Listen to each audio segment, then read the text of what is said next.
docieram zimny pot. W świadomości tkwi bolesny senny grot. Pozwieszany sok, powoli łapie pion. Na oknie kleje wzrok, krople deszczu witają mnie. Hello!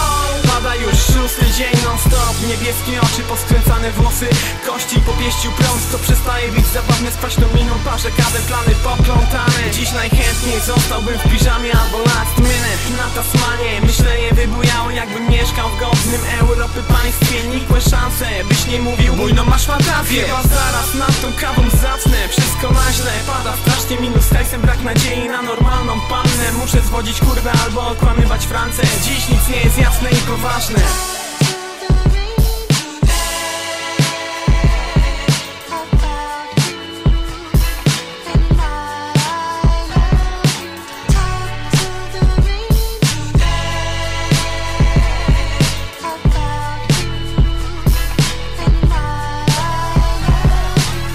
Ogarniam tyłek, bo nie pozałatwiasz za mnie spraw. Wali żabami, nie wygoniłbyś psa.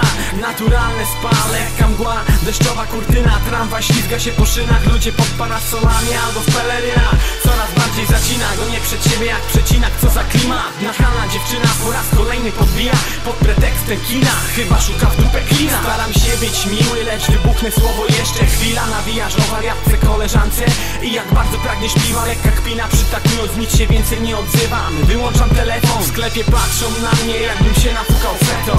W empeku gapią, jakbym jechał beton. Wszystko rozbić o beton, szczękość i skrzypie tęczne. A te dni z biegiem czasu tracą naturalne piękno.